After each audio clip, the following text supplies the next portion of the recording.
It's sending. Yay! We should be on the live. I want my popcorn so bad. They're so nice and fresh. Salty. You know I'm not gonna share my bucket. You know, you realize that, right? Buttery, I wouldn't. delicious. I'm gonna bring it home, but you are not allowed to eat it. I might share it with Shadow. Any of the non-buttery. I shared. So today I had peanut butter and banana sandwich. Yeah. And how I make peanut butter and banana sandwich is I mash up the banana with the peanut butter in like a bowl and then spread it on the bread. So I usually don't use all of it because it's a shit ton unless I make like 3 or 4 sandwiches. So I let her have the remnants that was left over, the peanut butter banana mixture. Oh, that's hilarious. She was she was like, "Oh, this is amazing. What did I do?" It is what you want. Giving a dog some peanut butter is the best thing ever. Yep, that's how I get her to sit still for bath. Is smear peanut butter on the side of the tub. That's pretty funny. Mm-hmm. Luckily, it's a guest bathroom, so it's not like we bathe in it. So. Well, it wouldn't matter as long as you clean it. Yeah, Nika's in charge of cleaning the aftermath. So. Oh, what I was going to tell you earlier is Hector and I had to drag all of the mats out of the cat room and pressure wash them today. Because when Ada went out of town, Ada's mom. They raid shit? Well, it wasn't that. Ada's mom spent more time in the rest of the house with us, which meant her cat came out a whole lot more, which set my cat off, and she started shitting and pissing everywhere. No. Yeah, so we had to. Is so fickle. Well, Chloe's a little asshole, though. I mean, you're not wrong. I mean, literally, Kaylee's all fat and sassy and just chilling and trying to relax, and Chloe comes out of nowhere and slaps her in the back of the head and runs. It pisses her off. And then she goes and lets me know about it by shitting in the hallway. It's pretty funny. These aren't small shit. This is excellent live content that we're talking about. It is excellent live content. So we should start, though. Yeah. Nico, Tina, and Nathan. I have mine. Pick your openers. I got one. Nathan, you I got got one. Well, I'll go first. I need one. I'll go second. I'll go third. okay. That was pretty easy. And then let me start this. Oh, wait, I hit the reaction button. Whoops. There we go. Here we go. We ready? Mm-hmm. Yep. On this episode of the Culture Smash Cast, What do we want? A movie worth waiting for. 30 years later, Fresh Prince of Bel-Air. And Benioff and Weiss are going to bomb a new series on Netflix. can't wait to talk about that one. It's the Culture Smash Cast, episode 538 for September 2nd, 2020. I'm Stephen Lackey, editor of Culturesmash.tv. Nico? Nicholas Qualls, contributor to Culturesmash.tv. Tina? Tina Heinbach, contributor to Culturesmash.tv. Nathan? Nathan Savino, contributor to Culturesmash.tv. And Zach? Dumbass. I am a Culture Smash employee. All right. What's everybody been up to? Anything interesting? No. Just be real. No. Well, Nathan did something interesting, but we'll talk about it when the proper time in the show approaches. But, something must have happened with the dog. Katina zoomed out. She's okay. There she. I hear her in the background. I have been preparing for our 12 Hours of Terror event. Dun, dun, dun. I've done I got everyone's lists, picked movies from the lists, been trying to figure out the timing so that we have time for built-in coffee break. And Like I said, just let me know the date so that I can go on ahead and schedule her boarding. Okay. Well, we'll pick it. We'll pick it shortly. I mean, I guess we could pick that after the show, but it has been fun to look through everybody's lists of movies and stuff and try. I helped. I mean, you've been ordering physical media.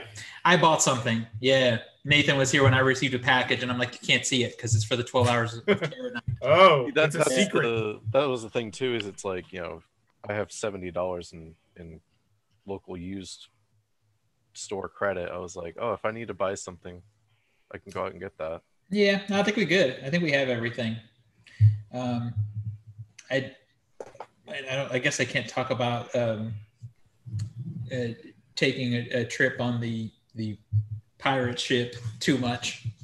So, are you going to tell people did somebody have to bring go the and movies find that they something? suggested? Say, okay, I got two things at once. What did you say, Tina? Are you going to tell people whose movies you choose to bring the movies that they suggested, or are you going to obtain them on your own? I've obtained them. Okay. Pretty much everything that you guys requested I already owned anyway. This may be one or two things. But to answer your question, Zach, is it had nothing to do with 12 Hours of Terror. I've been on this tear of wanting to watch some old or early 2000s Takeshi Miike, and most of that stuff is out of print. So you would have gladly bought it if you could. You Gladly would have bought it. If anyone's listening, you know, that's in control of that, you wasted money by not buying it. I mean, Izo and Ozu and not, you know, E.G. the Killer. That one's someone's always going to put that one out, which is great. But I was looking for some of his other lesser known stuff that I really like. So you know what I haven't seen in a while? What's that? Suicide Club. Suicide Club is so good. That used to be one of my favorite movies. That and Noriko's dinner party. To be fair, Suicide Club does have some really shitty blood effects in the opening. It does, but it makes it so. But it's good though. But I can. So I came up with a term. You know the roll of skin that they have in that movie. Mm-hmm. We used to call it. Man, I could really go for some cinnamon rolls right now. Because it looked like a cinnamon roll. Sells it so well, you believe it. Yeah, it still works. Well, and there's hints of regular practical blood too, like when it splashes on people's faces. Yeah, like, whoa! It's like, oh, okay. That's a great film, though. That's a great. I had that DVD when Tartan Video was still a thing, and that company's gone now. Don't know if that can be acquired. Not sure. Yeah, so I just been doing that. I've been like trying to work out timing and stuff for our 12 hours of movies. I could tell you how many movies it's going to be if you want to know. I'll tell you that. Yeah. 7. Okay. It is going to be 7 movies. And the longest movie is 111 minutes, I think. Okay, so no movie over 2 hours. No movie is over 2 hours. Technically, you should usually keep them around 90 minutes. Oh, you say that, but when we would go to Belcourt, they would have some that like just felt like I don't know how long they felt like 3 hours, but like what was over 90 minutes? Yeah, true. So we have a lot of movie. We actually have a lot of TV stuff, but we do have a substantial amount of movie things to talk about.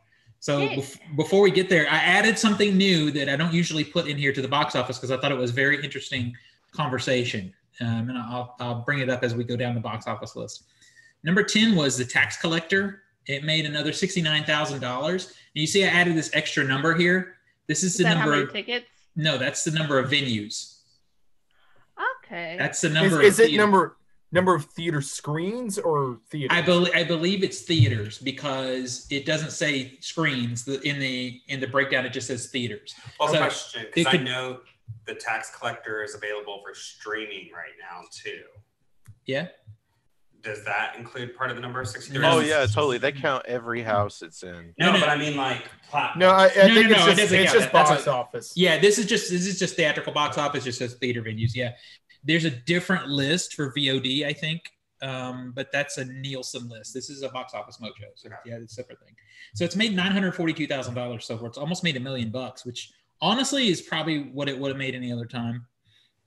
Number 9 is Peninsula. It made $92,000. That one's playing 143 venues right now, which is a shame. That's too few of venues for that one. I mean, to be fair, it's nice to see a Korean foreign film get like an IMAX release. It is $741,000 so far on that one.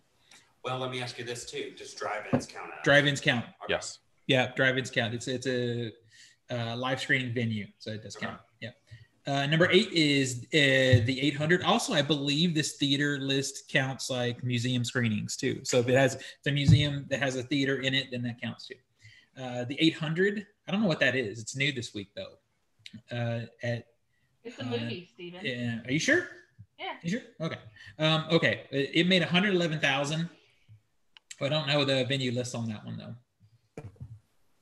Number 7 is Cutthroat City. I don't know what that is either, honestly. 161,000 there. It's in 349 venues. It's made a little over $500,000 so far. Number 6 is the SpongeBob movie, still in the top 10. $424,000. It's in only in 314 venues. I bet you that it's in Cineplexes. It's on a bunch of screens though. It's funny because, like in our city, no one is showing that. No one has it. Yeah, it's made just under $3 million. So, I mean, I'd love to know where it's screening. Right. You know, because if it's making so much money, it's like, all right, well, where is it? It's got to be in multiplexes with multiple screens. It's got to be with only 300 something venues. Number 5 is Words on Bathroom Walls. This is vaguely familiar to me. I think this might be a documentary. I think this is a documentary actually. And if it is, it's the movie I'm thinking it is, $441,000 is a crap ton of money, but it's in almost 1,400 venues. It's made over $1 million. Okay, number 4 is The Personal History of David Copperfield. That one made $475,000. It's in 1,360 venues. It's made $475,000, almost $476,000 so far. Number 3, new this weekend. Now this opened simultaneous with the whatever streaming platforms that it came on. I didn't watch it. Bill and Ted Face the Music. It made just over $1 million in 1,000 venues, which is a lot. I didn't expect it to be in that many, to be honest with you. It's made 1.1. So the reviews have not been as bad as I thought they would be for that one. That's all I can say. I've seen a lot of positive feedback, at least from not necessarily from the critic side of things, but definitely audience feedback of just people I know enjoying the movie. Yeah. So I want to give it a shot. I haven't yet though. I'll wait till it comes on HBO Max. I am kind of curious of how much the streaming simultaneous streaming is also cutting though into the box office. Yeah, because when we get into number 1, in a bit of a spoiler, it opened up in over twice as many screens and made a lot more money, but it did not have a streaming release either. It was only theater. And to be fair, Bill and Ted's has a much bigger A-lister in it. Yeah, and I think honestly at this point more name brand recognition. Yeah, probably. Okay, so number 2 was Unhinged. It made $2.6 million in 2,300 theaters. Made 8.8 million so far. Number 1, The New Mutants. It made $7 million in its opening. It's in 2,412 to be specific screens. I think theaters. I think we have a story. Is there a story? Or did we? No, there's no okay. story on that. Yeah, I don't think maybe I didn't put the story in the rundown because there have been some stories about it because everyone's talking about it's funny, but they're talking about what a success it is. You guys went to go see it today, didn't you? This is what I want. I want the review. I want your guys' opinion. Okay, this is pretty funny. This, go ahead, Nathan. Go ahead.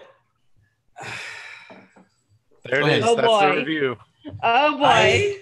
I honestly, I walked out of the theater and I stewed and I got more mad the further away we got from the theater because what I was expecting from the original trailers for it to be kind of scarier and darker, they let me down. See, and I know you say that, but why would it's still a Marvel movie? How scary, and it's PG. But the way it was advertised originally, I mean. So I didn't particularly like the movie either. I'm not mad at it.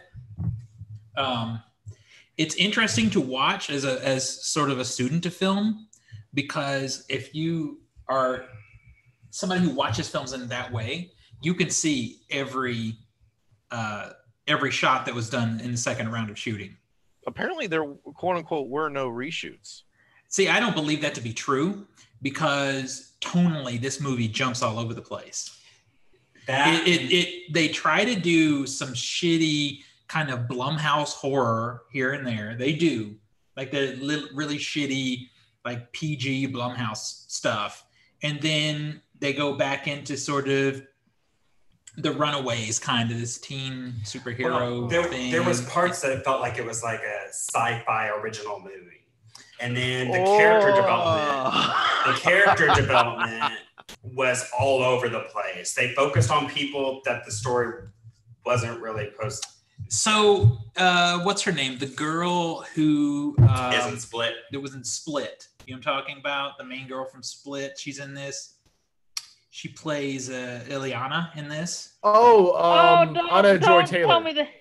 Don't tell me they fucked up Ileana. Yeah, she's also in The Vavitch. Yeah, and I like her. She's a good actress, so this really isn't her fault. But literally, the script and the director together work so hard to make her such a despicable, unlikable person that by the time they, in the last act, try to redeem her a little bit, you just don't give a flying fuck. You just don't care. I disagree. She's a terrible person. She was my favorite character in the thing. Well, she had the most screen time. Like, they don't advertise her as the lead, but she had more screen time. She had more screen time, and they actually developed her story more than the main girl. Which is an actress I don't know. She plays... Danny Moonstar. Yeah, she plays Moonstar. And this movie was chock full of shitty accents. So Ileana's accent was trash. It was terrible. Only to be topped by the kid who played Cannonball, doing this really that's terrible dude from Stranger Things. Yeah, he's doing a real terrible, Kentucky coal miner. To be fair, stereotypical Southern accent. I think that's an accurate adaptation of the comic because a lot of times Chris Claremont wrote trashy accents. Well, okay, so it works, but like there's so much stuff in here, like there's logic holes all over the place. And the reason I say it feels like they do feel like pickup shots is because, like, for example, there's a scene between what's her name, the girl who was in Game of Thrones, Maisie Williams. Yeah, Maisie Williams, and this the main actress. So one of the things they do right that I think is actually well done, and this is to me, this is a big no coming from me because I usually don't care about this stuff, but they developed these two lead actresses, these two main characters developed sort of a romance thing. I found it to be sweet, and it kind of worked to me. Like, that was one of the things that was actually done right. So anyway, the two of them are in one of their rooms talking, and Maisie Williams is like, "Oh, I have to go. We're not supposed to be in each other's rooms." And it's like late at night, right? So she leaves, cut to them in the shower. What? Yeah. Now they're not doing anything in the shower, but we just decided to go take a shower at the same time. Even though I just told you we can't be together and I'm going to go back to my room. It felt like that scene was shot later and dropped in for more character development. It probably was the next day, but it wasn't consistent throughout the film. Well, they didn't convey that correctly. They didn't convey it correctly. A simple exterior would have conveyed it, or something. But yeah, it feels like the character development that was there was very much wedged in. Now, I saw that Stuckman gave it a C+. I don't know what movie he watched. It's bad. This is why I don't trust Chris Stuckman all that much anymore. Yeah, I usually like his reviews, and anybody ever shares this with him, I like your reviews usually. But he's maybe it was just his enthusiasm for being back in the theater, because I feel that a little bit too. But it's a bad movie.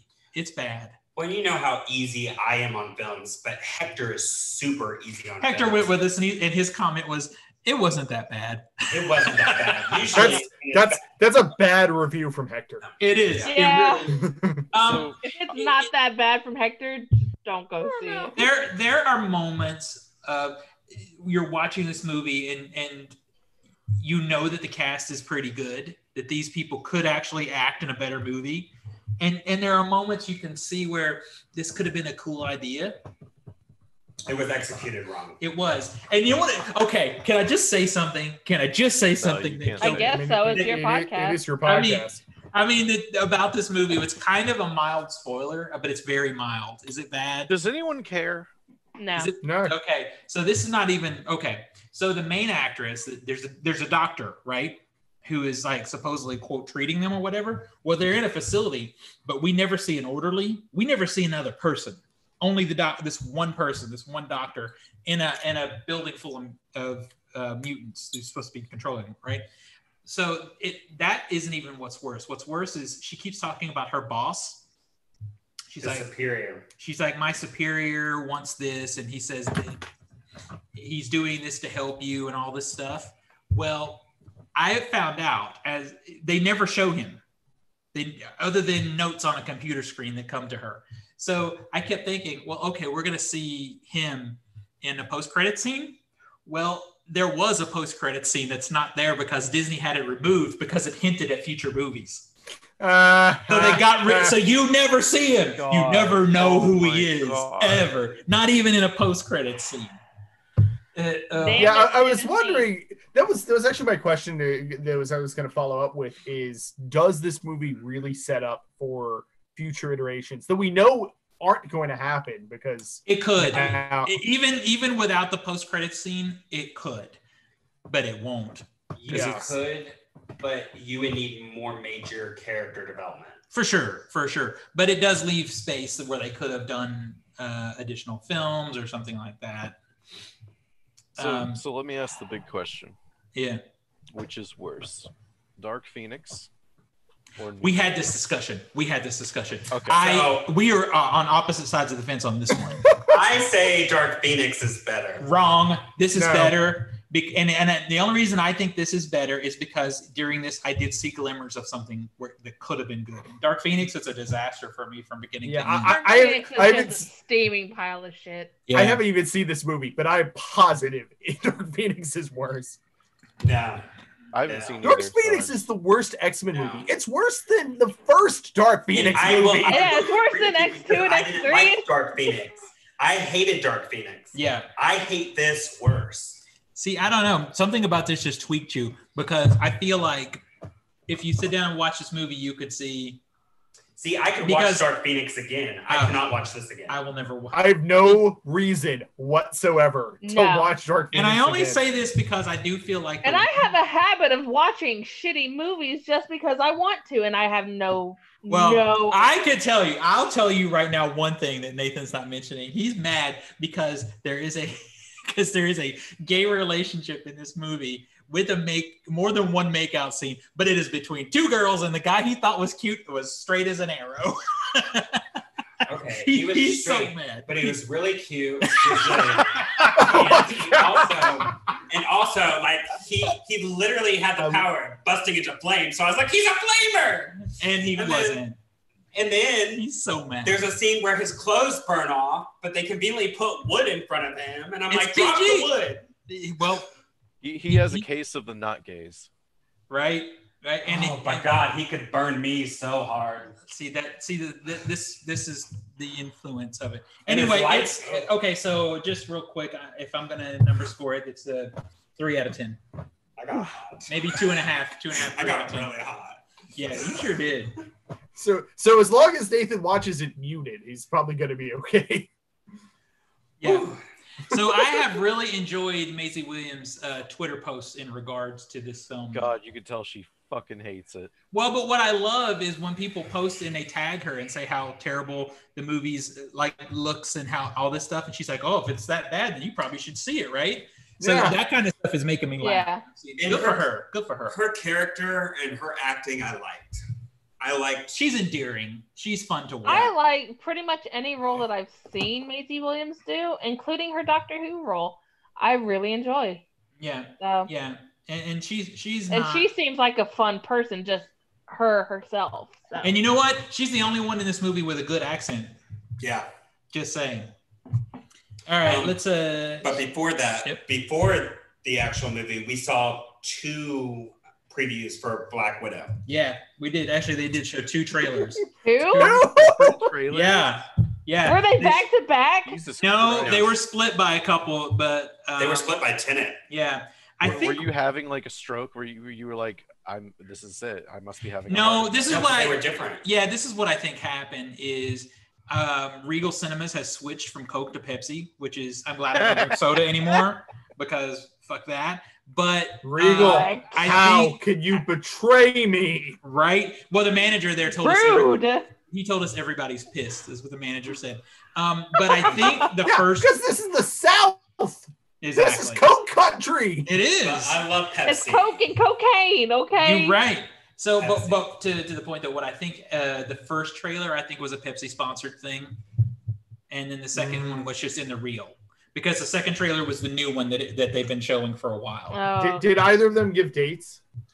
No, they did not. But I will tell you what they had, and I didn't talk on this last week when we were talking about movie trailers. What they did show at the end that I really love is they had that tag at the end that says "only in theaters," and that made me really happy to see. How many people did you have in your screening? Us and 2 in the back, 2 other people in the back. Yeah.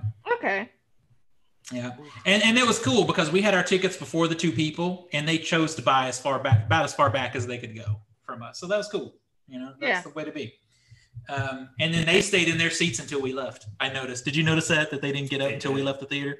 Good for They them. actually kept their mask on the entire time. Yeah, they didn't have snacks, I guess. They were judging you the whole time. It's like, Absolutely. look at those assholes masked off to We eat actually popcorn. That's did true. sit social distance. What? We actually did sit. Yeah, social well, we had the whole row, so we had a seat between us just so we could spread out. Yeah. Yep. And then I don't know if you guys, Nico, you probably got this, but the email that Regal sent out for everybody who had their birthday during the COVID shutdown, they're still giving you, but it didn't appear on, it didn't appear in the app. All I got and all Hector got were upgrades, not the actual free drink and popcorn, right? Mm-hmm. So we told the manager, and he just did it. And then They probably don't care at this point. They're not making money. Well, and what's funny is I had emailed or messaged across Facebook. I messaged Regal about it, and they said they were going to apply the points so I could have it. So I'm going to get it again. Still getting it. So if it's not in your Regal account, you can go on the Regal Facebook page and send a message, and they'll fix it. All right. Yeah, so it was a fun experience going to the theater, but man, and we had to look at that stupid Morbius trailer. I'd rather watch this whole movie than the trailer for Morbius. It looks so bad. You know what? I keep beautifully forgetting that trailer exists, and then you remind me, and then I have to go through that hell. Yeah, I keep forgetting that that's a movie. But you know what's sad? Every time I see the trailer, I picture a different actor than Jared Leto. Yeah, no, you said somebody the other day that would have been good. Jake Gyllenhaal. Jake Gyllenhaal would have been a better choice. Jake Gyllenhaal would have been great, but I would have said anybody would have been. Yeah. But for some reason, Jake Gyllenhaal feels like he could do about any role that Jared Leto gets picked for. Jake Gyllenhaal should be picked and could do it better. An alligator would do better than Jared Leto. Okay, prefacing your story. This is a story about art, not technical aspects of film editing. So no one wants to hear. Then why did you give it to Zach? Well, because all he's got to do is read it. It's his commentary. He's going to say, cut it at 4 minutes instead of 3 minutes, and use Adobe. Blah blah. No one cares. Let's just go with the story. Let's go. Okay. Yeah, let's go. Well, I know you.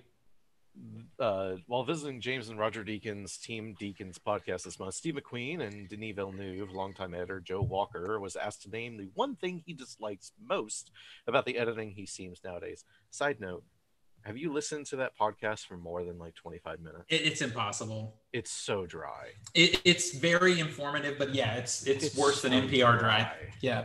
Like NPR is a juicy steak compared to I feel like when I listen to that podcast, I feel like what's his name from Jupiter Ascending going, I just need a glass of water. Oh my God. But like, I tried. I'm sorry. I love you, Roger, but damn. Anyway, Joe Walker, sorry, I lost, an Oscar nominee for Best Film Editing thanks to his work on 12 Years a Slave and Arrival, said he's most annoyed by overcutting, which he's seeing more and more thanks to the streaming television series. Quote, when I am enjoying a film, I just don't see editing. Walker said, I find overcutting is the curse of what I see on television, in particular on streaming shows. It's just reaction shoehorned in everywhere and fast cutting for no reason. I feel like somebody is dragging me. I feel like I'm being manipulated, and I reject that. It's the worst mistake in editing for me. Walker said overcutting was also apparent in a recent Academy Award winner for Best Film Editing, adding, I won't say who. We all know. There's a film that won an Oscar very recently. Oh, there's something in my throat. Bohemian Rhapsody. Yeah. That had a ridiculous amount of cutting. Well, that's why it won the Oscar. It had the most cuts for the most editing. Yeah, that scene, which everybody knows is horrendous. Yeah, like it's very bad. Cuts in like 2 minutes. I like this. I like this story though, because we've been talking about, and I've actually been talking in a couple other film groups about the effect of streaming projects on cinematic entertainment. And you think about a movie like Blade Runner, either the first one or the second one, you'll have a long sweeping shot with, one long beautiful shot. Martin Scorsese's Goodfellas, something like that. You don't have that in streaming.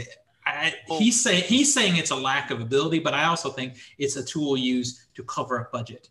To be fair, Blade Runner and Blade Runner 2049 is a film that breathes. That I mean, to be frank, most audience members, when I hear people talk about that movie, they say, "Oh, it's so slow, it's so boring." It's because, let's be real, that is an art house movie that got a mainstream release.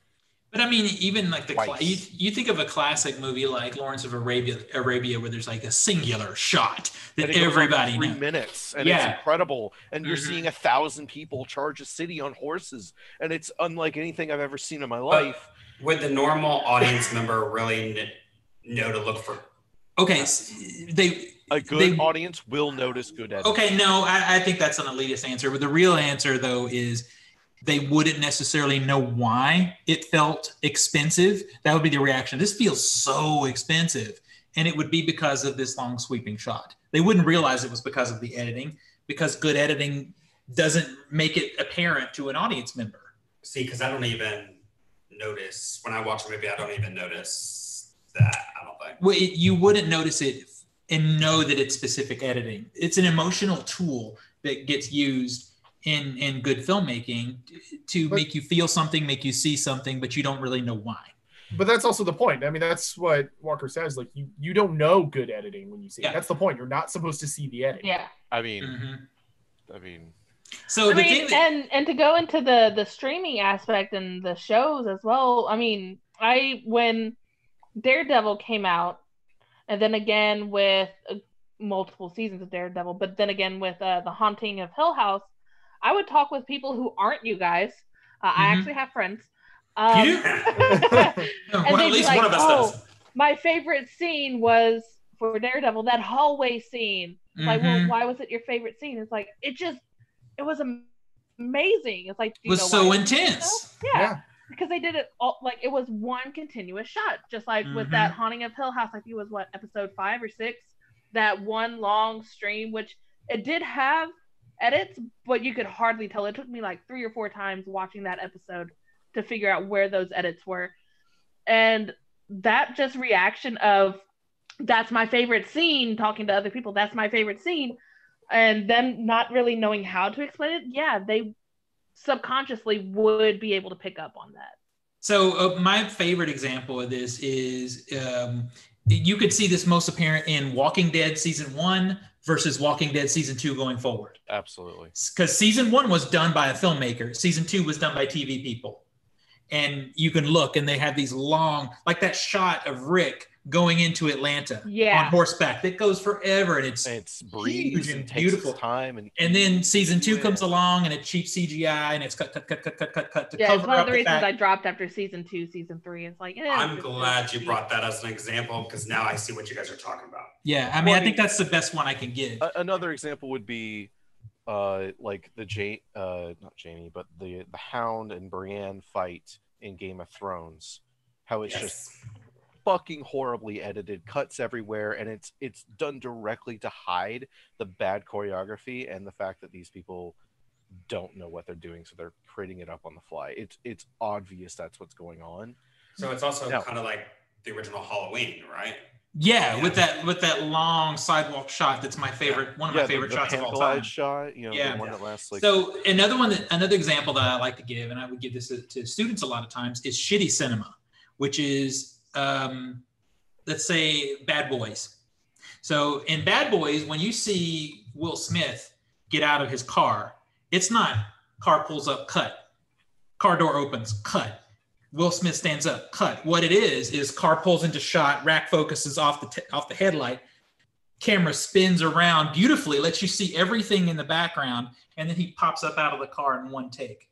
That's a beautiful cinematic. The movie might, you can argue quality, but that's cinema versus cut TV, because cuts can cover up moving a camera or getting people out of the background or whatever to do it a cheaper way.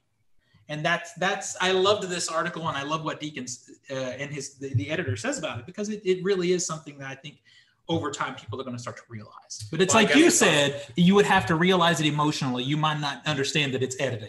Well, it's like, now that you're bringing up these examples, it's like, looking at something where it looks like a natural, relatable thing compared to you shouldn't notice it. Yeah. Yes, exactly. Now, Stephen, I'll ask this to you. In the past 10 years, what would you say is the worst and best editing that you've seen? The worst editing that I've seen is easy. Actually, the worst editing stands out to me the most. I think that the shittiest editing has to be the table conversation of Bohemian Rhapsody. I mean, that's bad. I would say Resident Evil, the final chapter, and Taken 3. See, I don't remember either of those movies. So in Taken 3, there is a scene where he literally jumps over a fence, and it's 11 cuts. Okay, so do you want to know my best editing? Editing would be Mad Max Fury Road and Whiplash. My favorite editing would be Mad Max Fury Road, and one that actually has a lot of cuts, but it's done for an emotional thing, is the dance sequence in the Amazon Prime Suspiria, actually. Ooh, that scene's so good. Mm-hmm. Damn it. Mm-hmm. Oh, yeah, it's so good. You ever want to see that scene is jaw-dropping. It is. As an editor, you're just like, oh my God. It's so funny too. Talking on this real quick into TV, we'll probably talk a little more about this later, but the latest episode of Lovecraft Country, I liked it, and like I said, we'll get into that later. But in the editing area, I noticed some sloppy editing in that show. Like there's smash. I've noticed sloppy editing. In that show. There's smash cuts. A smash cut is when a door shuts and you cut on the pop of the door shutting. Watch it. Every smash cut is about a millisecond off. The door shuts, pop, and then it sits for a second, then it cuts. It's like you could have taken 5 frames off of that, and it would have been perfect. But it's just it's trying to rush, I think, or something. I don't know what it is. Special effects were sloppy too. Yeah. Well, I mean, I can forgive special effects to a certain extent. So we probably don't have a whole lot left to say about this story, though. We got a lot to talk about. I mean, Lovecraft Country, we'll get there. I was gonna say let's save it for then. But I challenge you guys looking at streaming stuff to look now and see if you see it, because I'm with this guy. I see it's like everything is just like that. So many cuts. We got 52 minutes. We gotta get all this material in 52 minutes. It's good though for people who are like, I know Nico, you're somewhat in the area of a student of film too. I think you'll see it now that we've talked about it. Yeah, I am kind of interested in rewatching. I didn't notice it the first time, but we were kind of distracted with the puppy though. Yeah, you want to know who I think is actually for a streaming show is defying this? Actually, is Handmaid's Tale. Yeah. Totally. Handmaid's Tale has some beautiful long sweeping shots, and they will spend the money to go around somebody and not cut it and stuff. That show is. I think that show understands that it needs the audience to sit with what's happening. To just kind of like sit in it. You can't rush. Yeah, you can't rush The Handmaid's Tale and still get the same effect that they need. Agreed. Especially the end of their episodes, because it makes you longing for more. Yeah. Yeah. I don't know. Since we're moving to another story, Kiara is in the chat and she says Chris is really cute in Umbrella Academy. I don't know what she's talking about though, because I don't remember which one Chris is. Yeah, that's not one of the character names, so I don't know. Maybe it's an actor name, and it's probably an actor name. I just don't know who it is then. Who's got the next one? Next Nico. up, Disney is already going to get a start gearing up for Halloween with a new Haunted Mansion live-action movie based on the famous theme park ride. Currently attached is writer Katie Dippold, whose credits include Ghostbusters, Parks and Recreation, The Heat, and Snatched. Producers include Dan Lin and Jonathan Eric, who had teamed on Disney's live-action Aladdin movie.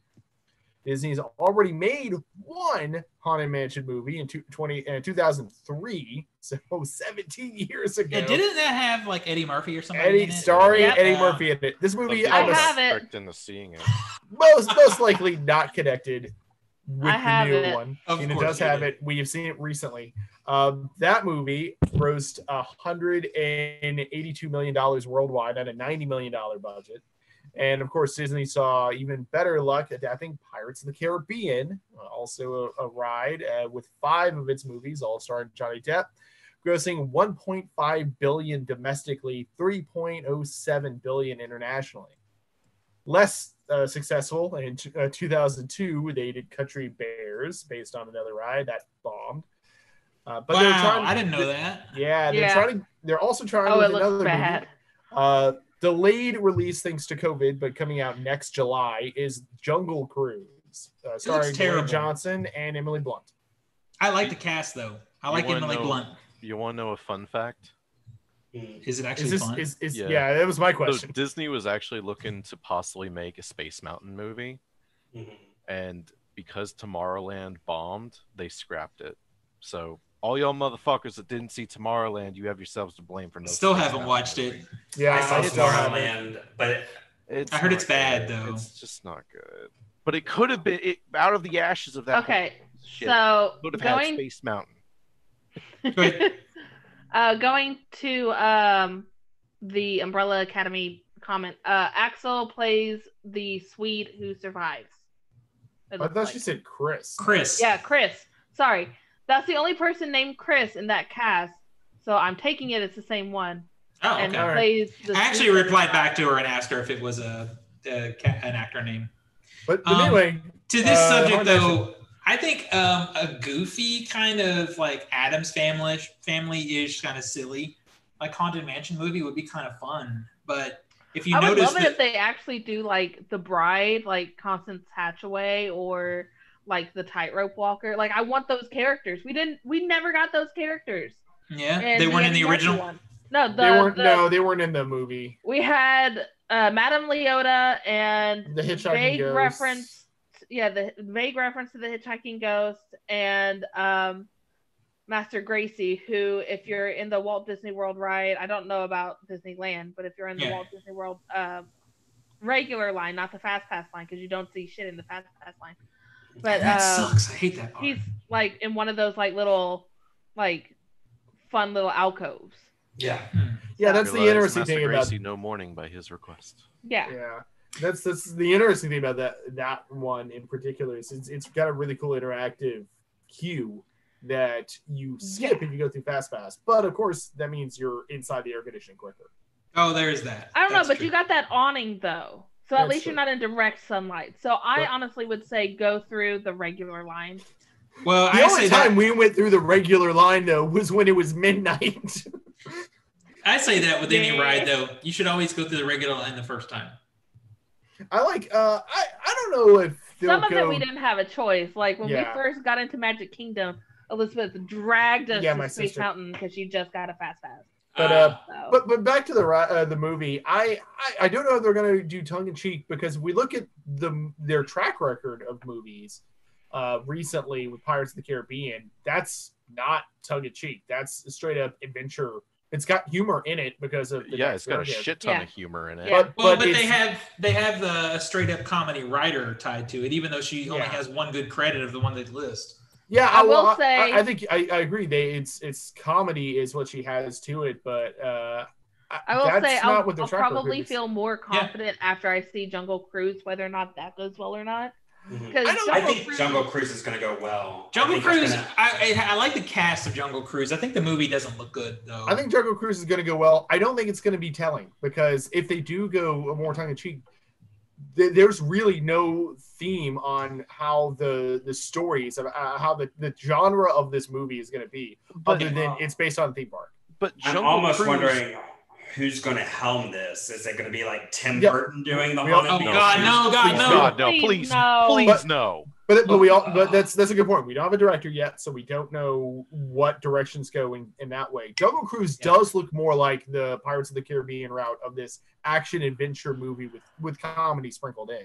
But Jungle Cruise is almost entirely based on bad jokes. Like when you go on the ride, that's 90% of the ride. It's bad jokes. Yes, so I would expect but Jungle you Cruise have two to be a really good actors that could pull that off. Yeah, what I'm saying is, if we're setting tone here, that fits the tone.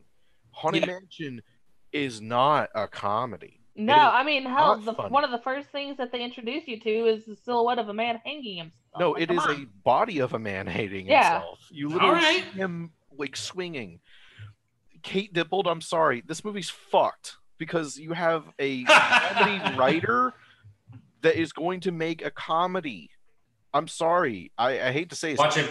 Ghostbusters be modeled after Casper. Dude, Ghostbusters 2016 fucking sucked. It did. The Heat fucking sucked. I didn't see the Heat, but I heard it fucking sucked. Didn't the see other one fucking sucked. This is Snatched. Snatched is fucking horrible. You're like, this is are you fucking sure? Dude, I'm fucking tired of my fucking favorite properties getting shafted by people. Like, I will say, if they fuck up, does she have some fucking hidden love of Haunted Mansion that we all don't know? Like, watch, it'll be incredible. God, I've heard more fucks than cuts in most movies. Right? I'm just saying, this is my favorite ride at Disney, and they're just about to give it the good old cactus dick. My God. I will say, I'm kind of on Zach's side here. I'm kind of on I'm actually mad. I am loving this reaction. It's hilarious.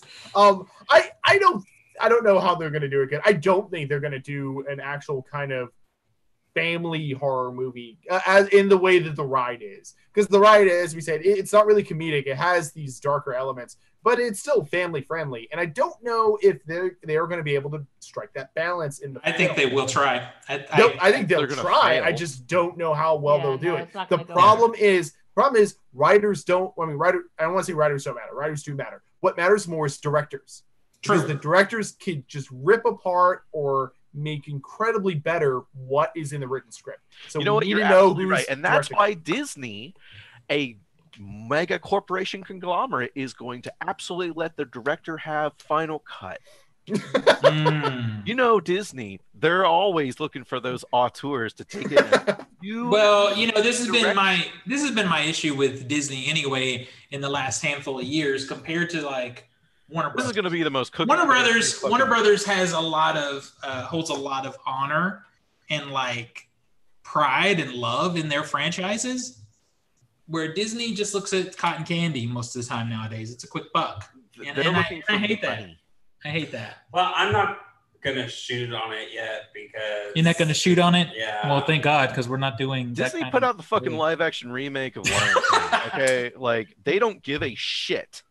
Well, I'm kind of in the same boat with Nathan. I hope for the best. I hope it could be cool. I'm expecting the worst. It's probably going to be bad, but it's going to be bad. I'm still going to watch it because it's Haunted Mansion. So. Well, not all the live actions were bad. Yeah, when was the last good one? Well, okay, Zach. Whoops. So a lot of people like a number of the live actions. I'm fine with a lot of the live actions, but here's the thing: the live actions I don't like any of them off of movies that had previously come out. If this is anything like based off the Eddie Murphy, then we're fucked. If it's going completely different, then we're probably still going to be fucked. Well, we're going to come back to more live action Disney in just a minute. Make me happy. How about that? Agreed. But at this point, maybe we should move over into TV because we got a lot to talk about there. Oh, boy. All right. So the Stand trailer came out on CBS All Access. Did everybody see it? Yes. Yep. What'd you think? I'm excited. am excited. I'll check it out. Sure. I am very much looking forward to this. I'm wondering if I should honestly read the book prior. You should. I'm excited, but I think the trailer looked like shit. I did not like the trailer. It looked exactly like I thought it was going to look like. It looked like for TV thing. It looked like crappy TV, and that's the thing that bothers me. And I'm hoping that that's just a presentation of the trailer and not what we actually get. When does it premiere again? It's December, right? Yeah. Pretty sure it's December. The one thing that struck me though is like Whoopi Goldberg. We know that she can act. She's done a good work in the past. I feel like she's not old enough for that role. They of course, gave her white hair. White hair and all that stuff. I don't know. I want to see more of her because honestly, I think that casting would be really good depending on how, not her, because as you said, she's a great actress, but how the people around her and the director and all that stuff, how they pull it off. I think the thing that bothers me is this character to me is central to the story. But is also the frailest person in the story. Well, and Whoopi Goldberg doesn't come off as a frail person. Whereas like that was one thing the original miniseries did right, is that actress was great. And she was exactly like what I thought she should look like. Tell you, if you've been watching Whoopi Goldberg lately, she is more frail. You just don't think of her as frail. But not like 90 years old frail. Yeah. She's just not there. We talked about this. We said Cicely Tyson probably would have been better. Oh yeah, she'd been great. She'd been great. And I think Whoopi Goldberg, as far as her acting, will be fine. I just wish she were, I don't know. I have a lot of love for this story. I just want her to be more right somehow. But she's a good actress, so I have faith that it could still be good. I did think the trailer looked terrible. I'm excited for it. I can see what you mean about the quality. But then again, keep in mind, I had pictured the freaking 90s TV, so this is a step up from that. Same. So it's like, but you want to know what's funny? Is in some ways it might not be a step up, and this is the other thing that I'm afraid of, is at least the 90s TV show, for example, when they wanted to go have somebody standing in a field of corn, they put them in a field of corn. Yeah. It's a good shot they could be on a green screen with shitty CG corn just to save some money. In this one, and that'll be a shame. That'll be a shame because you could tell in the original 90s one, at least they went on location. They shot in Vegas. They shot, and I do give them major props for that. So. And Gary Sinise was a great choice in that role too. So so in that case, this has a lot to live up to. But also, this has the opportunity to fix the shitty ending that they pulled off in the miniseries. Well, I mean, it should, because I mean, what was it? Yeah, Stephen King wrote the last episode for this one, which was beyond the book. So yeah, the ending's shitty. Well, there you go. Then we're taking a trip to Bangor, Maine, motherfucker. I mean, I think Stephen King wrote the Langoliers miniseries too, and did he? I think he wrote part of it. Like he wrote a scene, an episode of it or something. He's actually in it too. Well, yeah, but he has a habit of making a cameo in a lot of his miniseries. Wow, Tom Holland is aging well. Yeah, that was written and directed by Tom Holland. He wrote the teleplay. He's aging well. I don't think it really needed to be 180 minutes. But... Okay, moving on. The Haunting of Bly Manor. I didn't see the trailer. Yeah, this is the sequel series to The Haunting of Hill House on Netflix. I don't give a shit now. But straight up, it looks better than the first one to me. It looks better. Now, keep in mind, I couldn't ever make it through Turn of the Screw.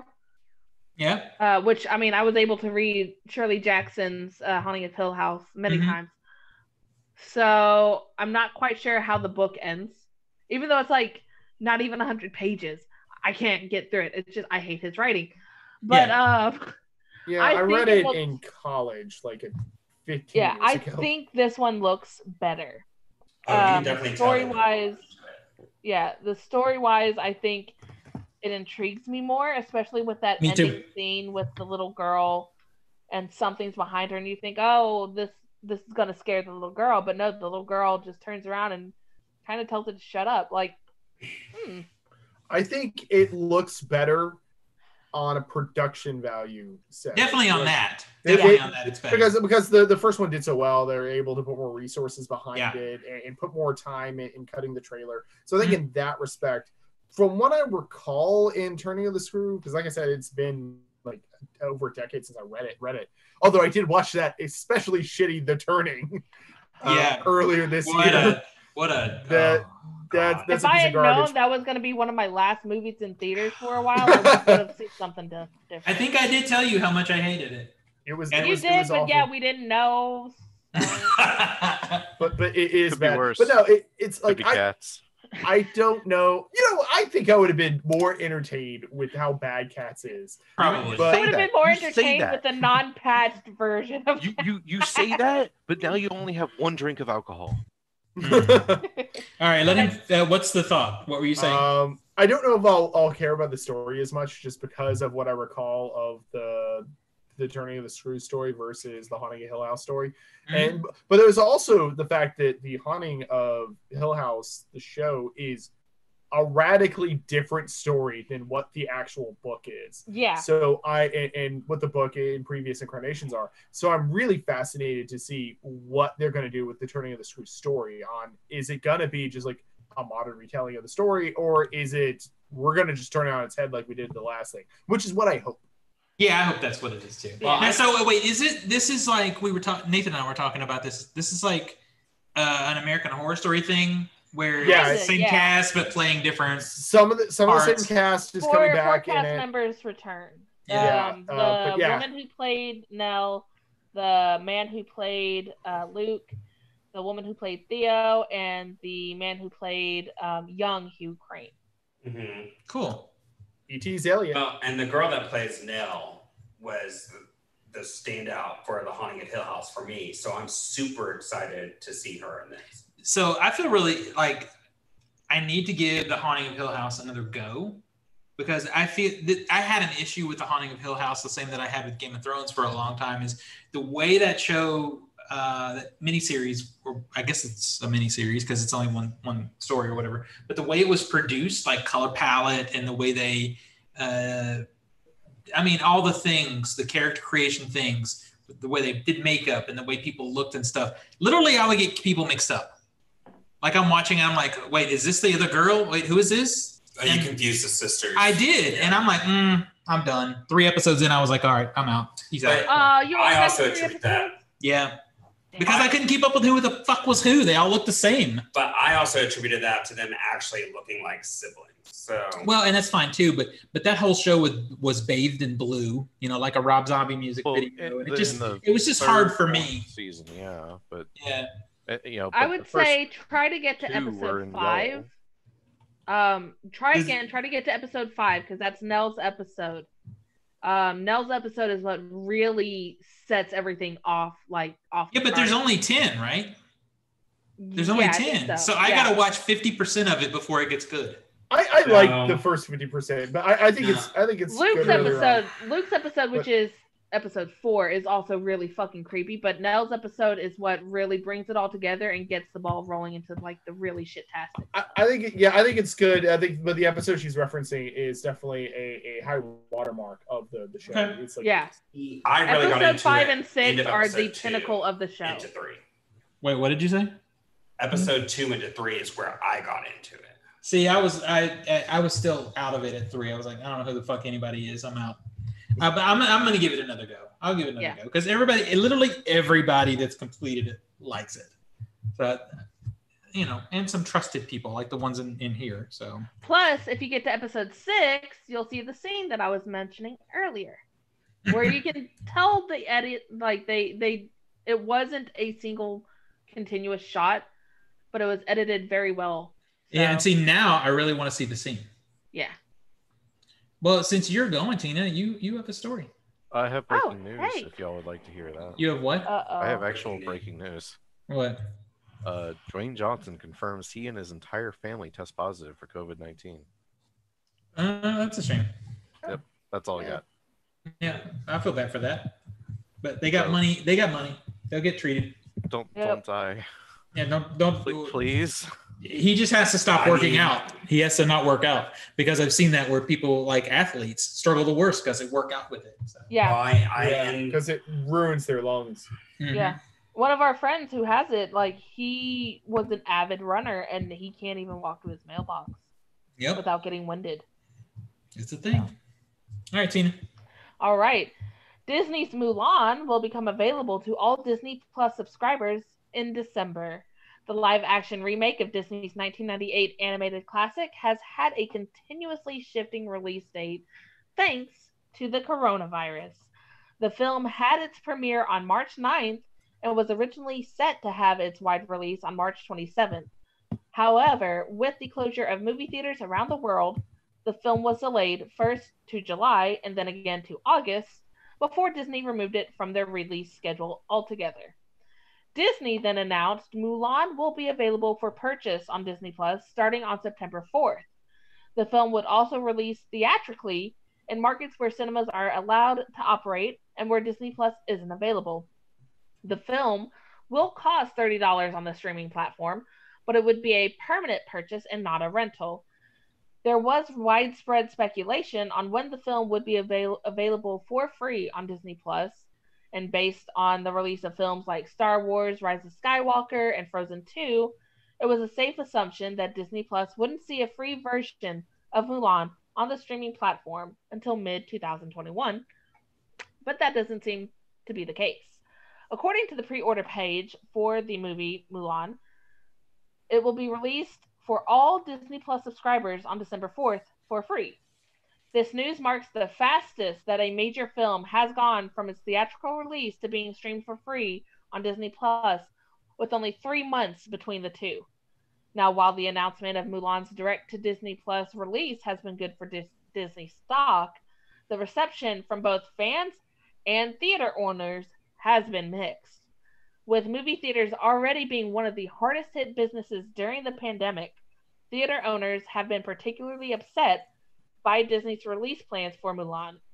Fans have also expressed their disappointment, citing how similar Disney blockbusters like Black Widow will still have a typical theatrical release, as Disney has stated that they intend Mulan to be a one-off with the Disney Plus release, although who knows what will happen if it is a success. Now, given that Mulan will be the first Disney-branded film with an all-Asian cast, making the film less accessible at open seems like a step backward for representation in Hollywood. Disney's decision to release a major film on its streaming service so soon after its theatrical window is unprecedented, and depending on how successful the film is at bringing in new Disney Plus subscribers, this decision could pose huge implications for the future of cinemas and release structures. Given how close its non-premiere access release will be to its theatrical one, there is a pretty good chance that this will negatively affect Mulan's theatrical sales. There are many arguments for why Mulan wouldn't work on Disney Plus, but given how unprecedented this whole situation is, no one can really predict how successful this film will or won't be. And given how many theaters around the world can't operate at full capacity, and major cities in the US like New York and Los Angeles still aren't allowing theaters to open, distributors have to find a new way to deliver their films to consumers. It is unknown whether or not we will eventually return to a typical release structure, but the success or failure of Mulan on Disney Plus will certainly be an important factor for future cinema releases. Can I give a hot take? Yeah. Disney fucked itself by giving that release date. Yeah. Yeah, and you know what? There's an update. There's an update to that, only that because of all the news that came out about this, they pulled it. They pulled it from their pre-order page. You can't pre-order right now. They shouldn't have given that information, because now it's like, oh, well, I only have to wait that long. Yeah. Whereas why would I pay $30? You don't know when. I might as well get it now. Why would I pay $30 to see a movie in 3 months? Earlier than free. See, I don't think so. Because you're literally. No. I know Nathan's determined to do it, but this changes a lot. This article changed two things for me. Yep.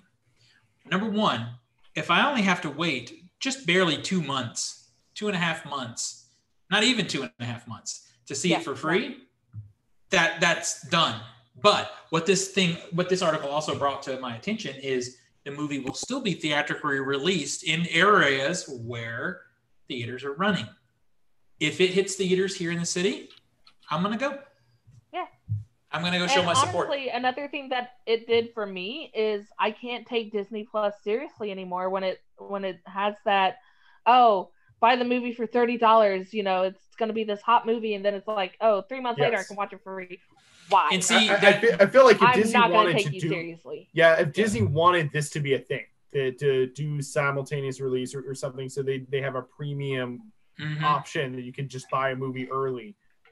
No one's going to do it now, because why?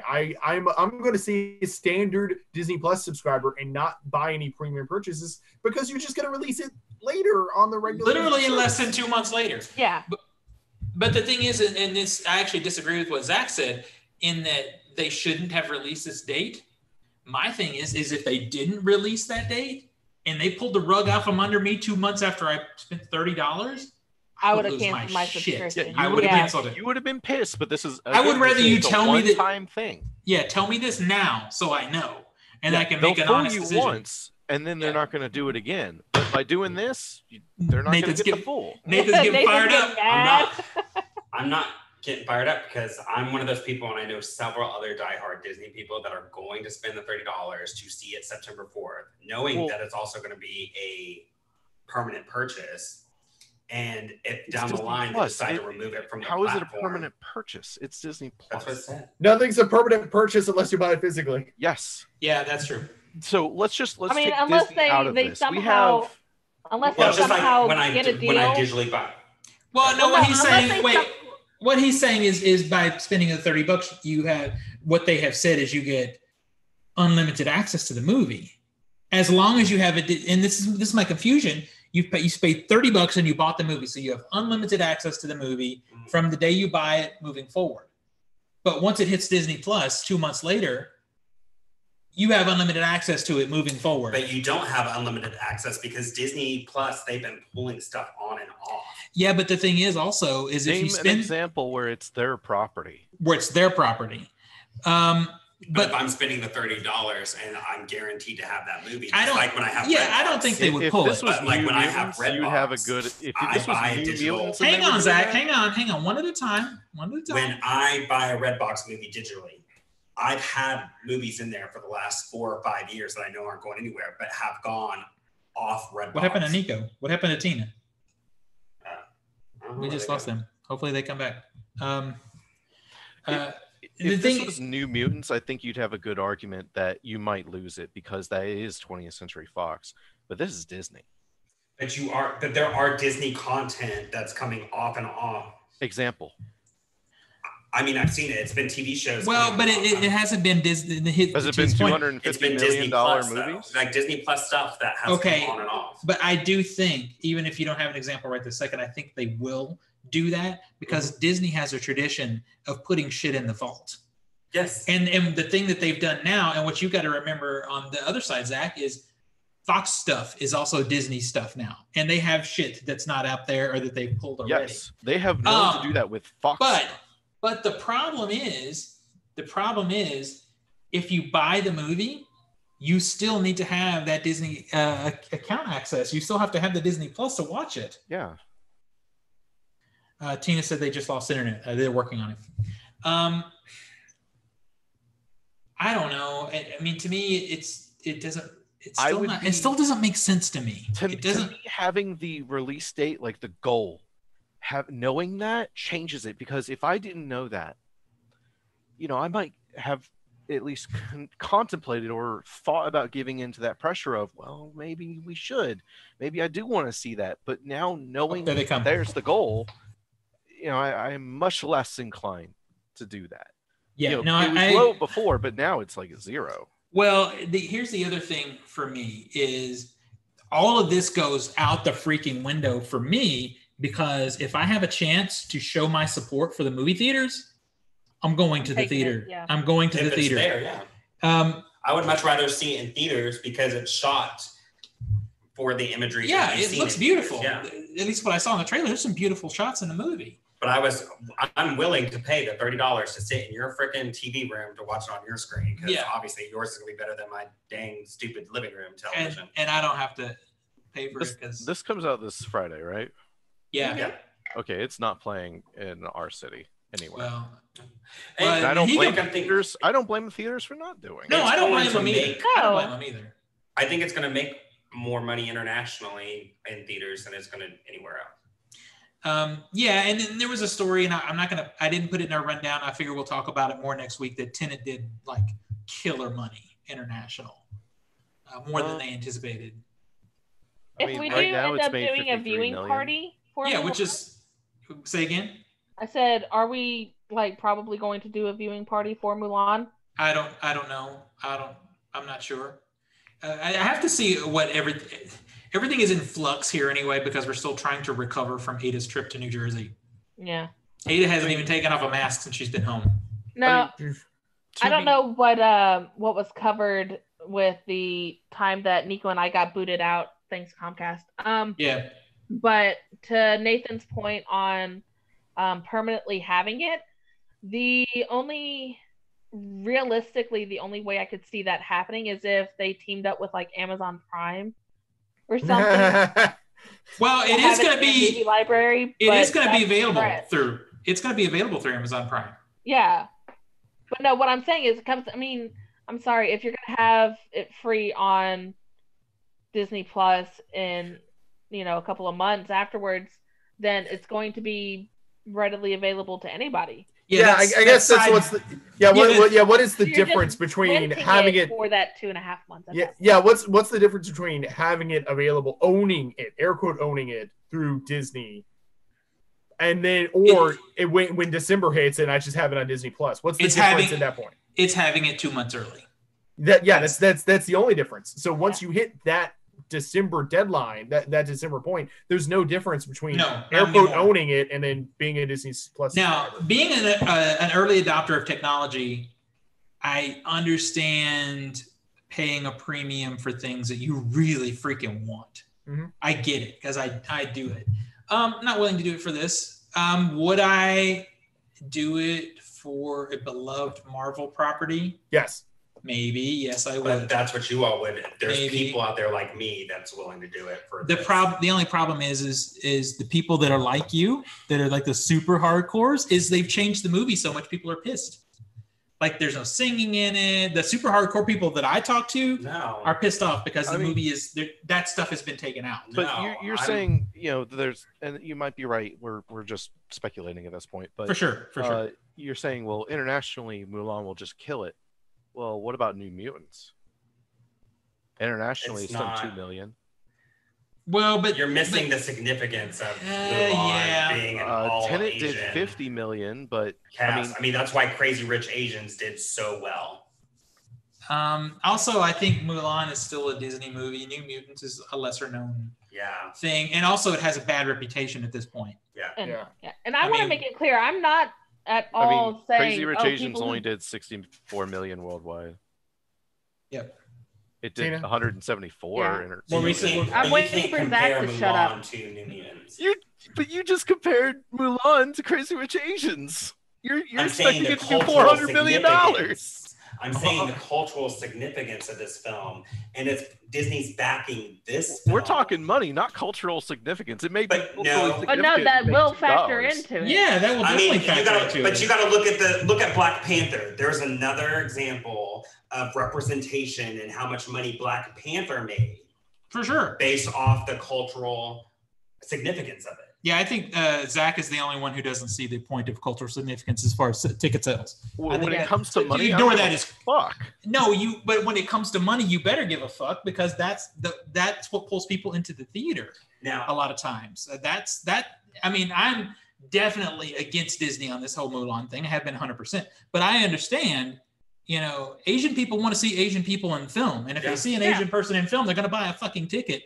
Just like my African-American friends buy a ticket to every Chris Rock film. And there's a reason. And the Black Panther, because they want to see that themselves on screen. I mean, Big Mama's House. There's a reason. It's not difficult. It's not There's challenging. a reason they took the music out of this because they were trying to be respectful to Chinese culture.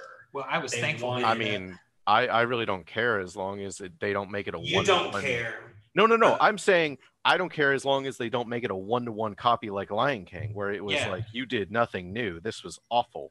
That's probably the worst. You can look at the trailer and see that they've veered off of making it a 1-to-1 movie. No, I'm saying, in terms of Mulan, yes, I will see it. I'm not on a hate train for it, like I was with Lion King. The only downside that I have to this Mulan is they brought Christina Aguilera back to sing Reflections, and she did nothing new with the song. It's just her now singing the same song she did. Why don't you just take the old song and? I saw that. If you're gonna do the same thing, just we got it. Although they did update the music video to where it's not as 90s. Yes, it's not a 90s music video, but also her voice is more mature. Yeah. My issues right now are not with the movie itself. The movie's going to be good or it's going to be bad. I think there's some shots in the trailer that look beautiful. Good. Yeah. And it's the first Disney live action movie that I'm actually interested in. I've not given two shits about anything else that's come out. I just personally,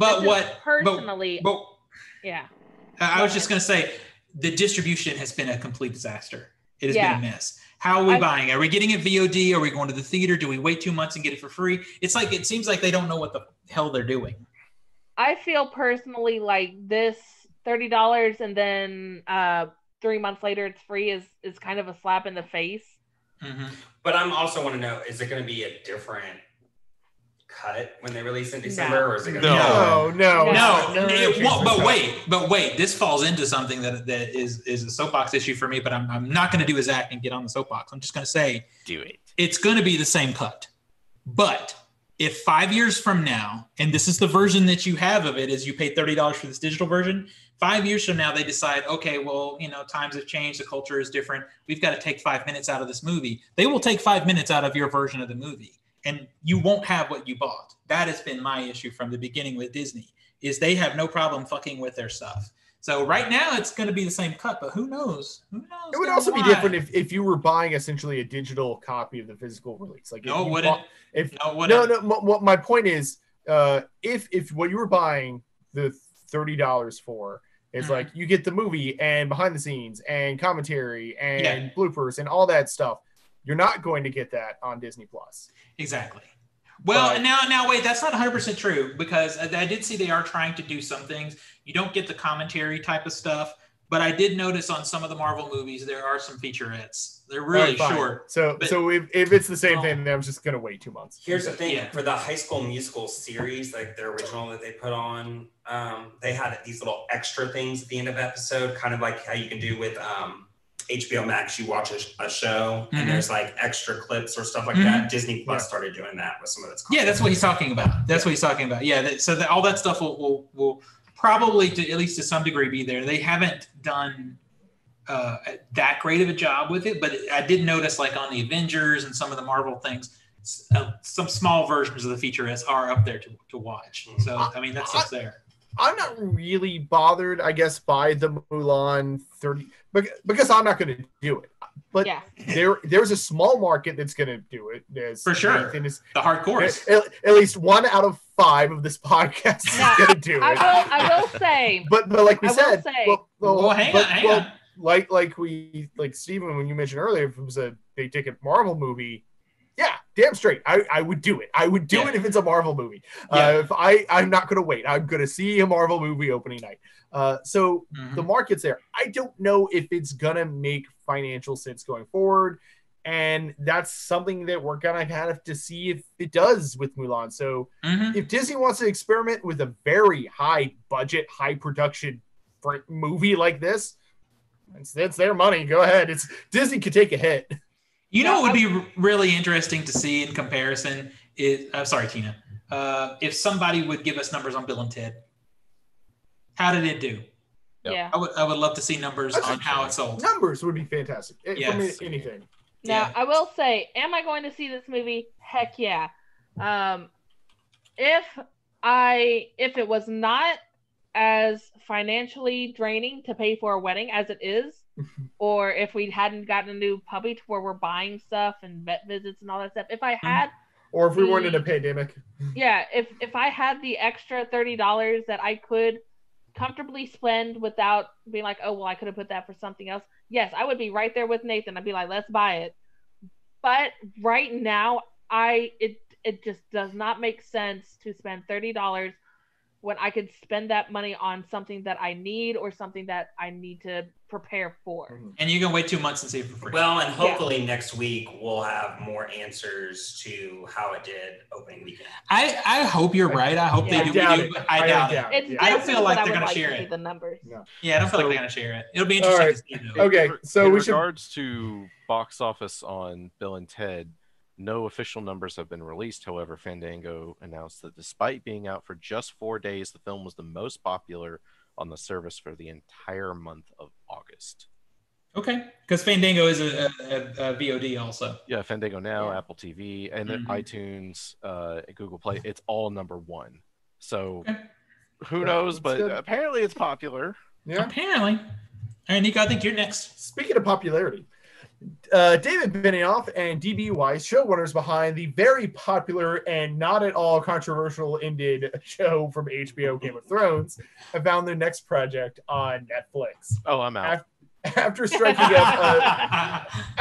up a supposedly $200 million deal with Netflix last August, Benioff and Weiss left HBO and ditched a Star Wars trilogy. Their new project is a live-action series inspired by the Chinese author, and I apologize if I messed this up, Liu Cixin's acclaimed science fiction novel, The Three-Body Problem. The plot, quote, set against the backdrop of China's Cultural Revolution, a secret military project sends signals into space to establish contact with aliens. An alien civilization on the brink of destruction captures the signal and plans to invade Earth. Meanwhile, on Earth, different camps start forming, planning to either welcome the superior beings and help them take over a world seen as corrupt, or to fight against the invasion. The result is a science fiction masterpiece of enormous scope and vision. Shame they're going to mess it up. Probably, yeah. Joining the project, Alexander Wu, who has worked on The Terror Infamy and True Blood, in adapting the book and its two sequels, The Dark Forest and Death's End. Director Ryan Johnson, Zach's boy. Oh, your boy. And his producing partner, Ram Bergen, will executive produce the series. The author of the books will work with Benioff and Weiss as a consulting producer, as well as the English translator of the books, Ken Liu. So possibly somewhat similar with how Martin worked with them. So we'll see how that turns out. Interestingly, though, Netflix available in almost 200 countries. China's not one of them. That is ridiculous. That's funny. I don't know. This sounds like it could be a good space opera kind of fun thing. And I feel a little different than Zach's negative feeling. I think it'll be great. They'll just have a shitty last season. That's fair. Let me just be 100% real. When these guys put their names on this is when I seriously went, I'm out. Like I know you did, but that's like I'm not going to support them whatsoever. That's because you're mad about Game of Thrones. And they left Star Wars. Yeah, they chose another one. Yeah, they were kicked off. They were kicked off. Yeah, you know it. We all know. We all know. I don't know. I kind of want to find these books though and read them now. I feel like I'll watch it, and then it'll be like watching Game of Thrones. That last season's gonna be really, really bad. It's just not up my alley. If you guys say give it a shot, I'll give it a shot. But it's not something that gets me hype. I'll check it out. Yeah, that's pretty much it. I'm not super confident it being from Netflix because their science fiction stuff. It's been kind of bad. Yeah. I mean, the only thing I could get into really is Stranger Things and the what's the Robinson one? Lost in Space. Lost in Space. Yeah, I like that one too. Those are the only two science fiction type things. Yeah, that's kind of true. Their sci-fi stuff has not been that good. Altered Carbon was kind of good, although I never connected with it, and then they canceled it before I could go back and try it again. Yeah. Because even though they're creators, I mean, Netflix does put a lot of... Well, they have production say. They're still producers. They still have say. Because there was something else that is... we had a story a week or two ago where some people left because of Netflix notes on their project. When was the finale for Game of Thrones again? Last season or time of year. It was like what? It was summer? like April. Okay. Yeah. So well before this deal was supposedly put through. Yeah. I don't. Honestly, I'm kind of surprised that if the $200 million is not confirmed, or it's rumored, but I'm surprised that Netflix would throw that much money at Benioff and Weiss, given how poorly received their ending of Game of Thrones was. I did not think that they would have that goodwill behind them. So, I mean, yes, they are the guys who brought Game of Thrones to HBO, but I wouldn't see them as people who can necessarily stick the landing unless Netflix also is like, and you're going to work with this guy who can stick the landing and listen to them. Well, but you can tell with Game of Thrones because they started off really strong up until like season 6, where it started to falter, that they didn't give a fully thought out ending. They were just trying to close off. Yeah. It felt like they went online to Reddit, and then they read a post where somebody had predicted where they were going to go, and they went, we can't do this. They're predicting us now. And then they're like, they just went off in their own direction that nobody could have seen coming. Maybe this is it was no way set up. It's because the books are done. That's why. Right? Yes. Yeah, they ran out of material. Yeah, no, these books are done. That's why it's probably going to be okay. Exactly. True. I don't know. Well, I guess we're just going to have to wait and see. I'm kind of interested in the books, though. I might have to go look them up. The look of HBO things, too, compared to Netflix is significantly better. Oh, for sure. Yeah. For sure. That's you can tell one unless everyone wants to get the product out as fast as possible. Unless we're talking about the current episode of Lovecraft Country, which you were really offended by the look of. You did not like it. Okay, I liked Lovecraft Country, but what I did not like was the poor, like the effects, the CGI of certain things, the ghosts, and I was confused with where the story was going until the last like 2 or 3 minutes, and I was like, oh, okay, now it's time back again. Yeah, I feel like it keeps changing gears. Yeah. Like now it's a haunted house story. Now it's something else. Now it's aliens. So I was looking this up online, and I have not caught up on Lovecraft Country. Sorry, I haven't seen episode 3, but it's based on a book. Yeah, it is. That book is all these little short stories. Yeah. So I think they're keeping the same characters for the short stories. Yeah. So like, are they just tying each short story together by characters? I think so. I don't know how the book combines the stories together, if they're completely standalone or if they are kind of like this one where there is an underlying plot amongst all the stories.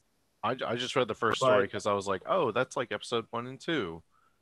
Okay, so I guess that was a conclusion ending, and then episode 3 is going to be something else. Again, I haven't seen it. So. I mean, there's a concluded ending in episode 3, but you're like, wait a minute, you jump from episode 1 into episode 2, which makes more sense, and then episode 3, you're like, whoa, this is a completely different story. Yeah, and it's a situation where they're rushed again. Because literally in the first couple of minutes of the show, all of a sudden she's got all this money and she bought a big ass house. Yeah. It's like in the first 5 minutes. It's like, but they explain it. They do. Yeah. But it's explained by, freaking exposition. It's just someone telling you what happened. I have a serious problem with Lovecraft Country to where I don't know what the fuck is going on, and I feel like I'm having a stroke during it. If I'm like, when did this happen? Did I miss something here? Like, we cut the end of episode 1 to episode 2, and suddenly everybody's happy and everything. I'm like, did we just fucking skip ahead a week or 2? No, I told you that. I told you when I started episode 2, the first 5 minutes, I'm like, did I fall asleep at the end of episode 1? Yeah. And I went back and watched the ending of episode 1 again to make sure I was. I didn't have that disconnect. I felt like to I didn't have that disconnect. I feel like that. I understand the disconnect. I feel like that's on purpose. I feel like it's supposed to be jarring, and then the show settles you back into place, and I was fine with that. Yeah, because the show then goes, oh shit, we got to explain why we did that, and it was like for 15 minutes, I'm sitting there going, why are we doing this? My biggest gripe with it was the pacing. Like, I felt like the pacing of episode 1 was really slow, and then you got to the last 15 minutes, and you're like, okay, I can get into this. Then the pacing of episode 2 was like, bam, bam, bam, bam. They crammed a bunch of crap in episode 2. Can this get any crazier? And then it just got super slow again, and I was like, how is this tying together? I was just confused at what the fuck was going on at the end of it. I was just like... Oh, then you're really going to be confused in episode 3. I mean, I'm sitting there going, baby. What is the purpose of this thing he's doing? What happened? How did it happen? Did I miss something? I honestly might have liked episode 3 the best, but in the overall scheme of things, it doesn't feel like a coherent story across the 3 episodes. Now, I am going to say the preview for next episode this Sunday kind of feels like an Indiana Jones. It does. And I'm all for that. I think hopefully, we see some characters coming back in the upcoming episode. Yeah. Maybe we'll help tie it all together, and that's what I'm hoping for. Okay. But I still love the girl that plays Letitia. Yeah, she's the best. Yeah. And when I told Nathan, when she puts on those tight pants, it's a bam, that ass. It's like she is right there, stunning. Well, she's beautiful. Look at she puts on that costume, and I was like, she's stunning. Yeah. Well, speaking of characters coming back. Yeah. Oh, okay. Well, the cast of Fresh Prince of Bel-Air is getting back together.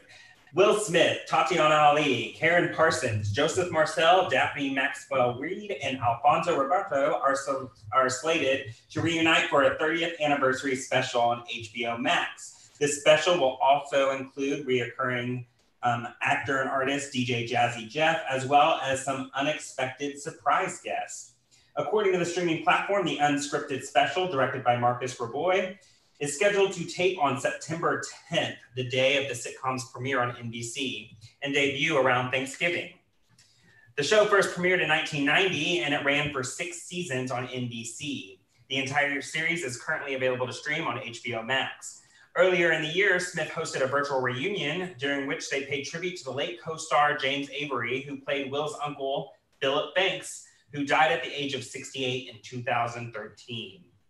Meanwhile, the special is the latest major cast reunion plan for HBO Max. The platform did announce they were going to do a Friends cast reunion, but that was put on hold due to the ongoing coronavirus pandemic. So that Friends thing has been happening for a long time. But I'm starting to feel like a lot of these things, like this Fresh Prince one and the other ones that keep popping up, are happening because all these people have nothing to do and they're talking on Zoom all the time and thinking, we should get together.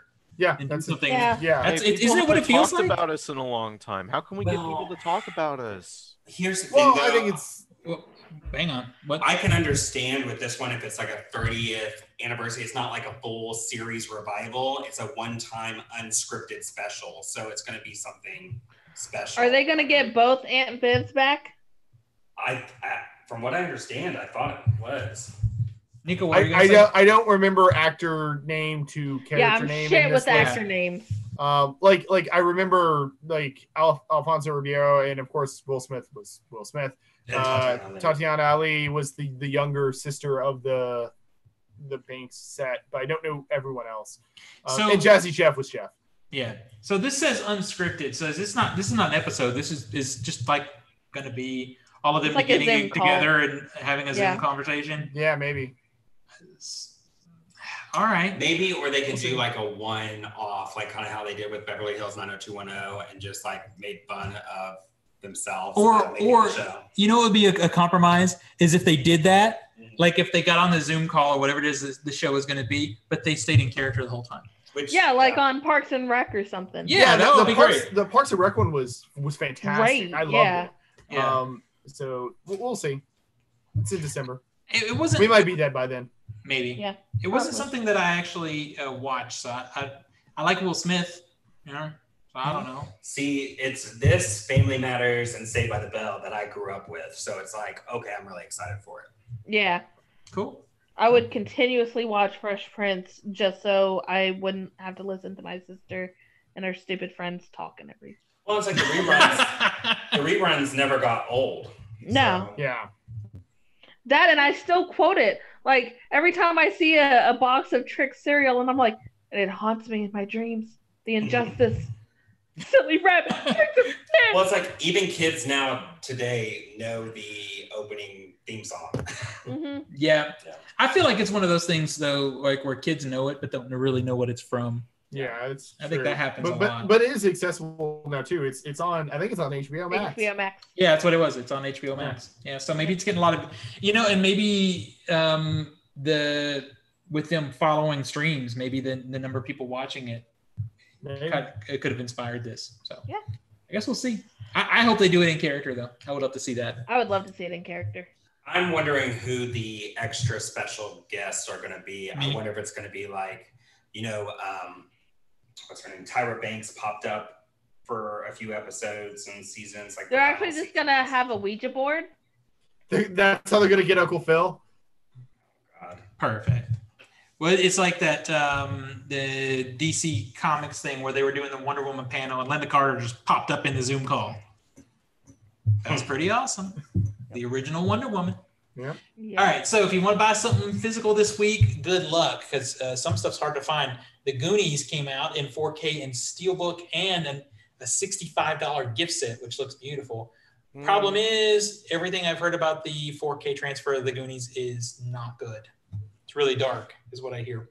I've heard that gift set is like just a little bit slightly bigger than a Blu-ray box and then like an inch thick.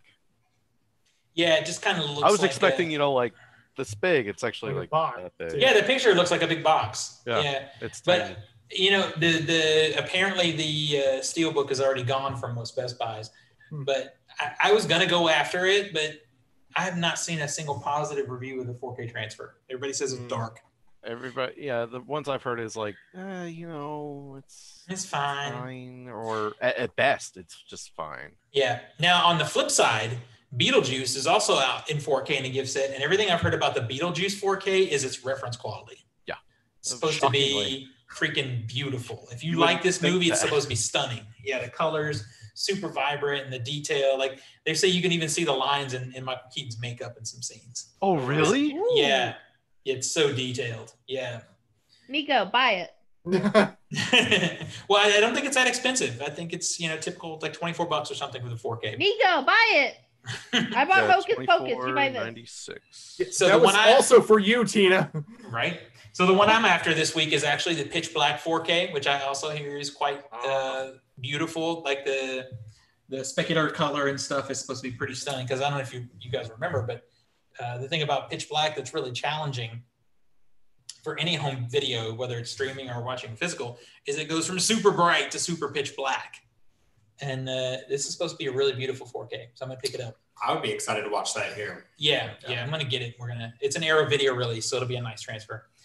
Sherlock Holmes 1 and 2 are both out in 4K and Steelbook. The 4Ks look like shit. I don't know what the transfer quality is, but the packaging looks like crap. Death on the Nile, the original, is out. Now here's something that looks ridiculous. This Rogue thing. It has Megan Fox in it and a CGI tiger. No lie. That is what it is. And then we've got Blood Quantum, which Zach and I saw at the 12 Hours of Terror. They finally got a release. Yeah, it's a Shudder exclusive. And what I love right now is if you go to like Walmart and Best Buy, Shudder has like their own section of stuff. They're putting their stuff out on Blu-rays. You can go and get One Cut of the Dead today at Walmart. It is so good to see that movie on a shelf. Yeah, Nico and Tina, you could get that. Just saying. Okay. Or you could come to our 12 Hours of Terror. I don't know. I mean, I'm still trying to talk him into buying me the Beetlejuice. Right. That was just 5 minutes ago, Tina. I mean, Nico, if you love her, you would buy her that Beetlejuice. That's true. I don't love her that much. Wow. So you also, should buy it for Shadow so we can educate her properly. All right. Let's get on so we can finish the show and take Shadow out, Tina. Terrified is out. I think that's an AMC original thing. And The Living Dead at Manchester Morgue, which is a much better movie than it sounds like by the title. That is actually pretty good. It's out in a really nice special edition. What do we have in the funny books? All right, funny books this week. If you are still waiting to see Black Widow, you can get Black Widow #1. So Marvel is a new comic for the characters starting up this week from Kelly Thompson. So there you go. You can just hopefully sate your hope for that movie. Over DC, we have a new John Constantine book, Hellblazer: Rise and Fall, #1 over there. We have a new book from Marvel writer Al Ewing has done a creator-owned title called We Only Find Them When They're Dead, which sounds to be a really cool kind of sci-fi book. And one of my favorite titles, Die, which is a very horror-esque D&D inspired comic book, hits issue 13. I really recommend if you like sounds cool. Dungeons and Dragons, if you like role-playing at all, check out this book. It's fantastic. Nice. Would you say that is your pick of the week? That's going to be my pick pretty much every week it comes out. But outside of that, I really want to check out We Only Find Them When They're Dead. Nice. All right. I know you guys got to take the pupper out, and I got to pee. So let's bring this thing to an end. Right. Nico, where do we see you on the internet? You can find me on Twitter and Instagram under Nico Scream. If you're on video, you can see it down here, NIKOSCREAM, mostly talking about our dog. Yeah. And the funny books and the D&D. Yeah, some of that too. Tina? All right. You can find me Instagram and Twitter, Cheddar Popper, CHEDRPOPPR, especially if you're looking for those book reviews and movie reviews when I get back into a theater. And if you're tired of us talking about her and want to actually see her, go to Instagram at the.shadow.pupper. Nice. Nathan? You can find me on Instagram, Nate_R_70. And you can find me here on Wednesdays. Zach, your boy? You can find me. I'm on Instagram, Master of the Matrix 91, and you can find me on Discord and as Mute Lunatic. Actually, a Dangerous Mute Lunatic. I'll see you in. Man, I really fucked this one up. So we lost Tina. You can find me. And Nika. I play games. So, I'm here. I'm muted. She's getting the dog. Oh, okay. She doesn't care about Where Divine Zach. I play games. If you see Mute Lunatic together, it's me. Although we wish she was me. So find me on Culturesmash stuff on mostly Facebook, and then Off the Shelf Movie Night on YouTube, and then join us on YouTube if you're listening to the audio version. Join us on YouTube every Wednesday around 7:15 Central Time. Just go to youtube.com/CultureSmashTV and you will see where this stream actually happens. And you get a little extra usually because I start the stream and then hit record after we've been bullshitting. So if you want to hear more stupidity, that's the way to do it. Oh, look at Shadow. Shadow. You know, we got the dog. We'll see everybody next week. Bye, everybody. Bye. We didn't have biscuits, but No, there was no biscuits.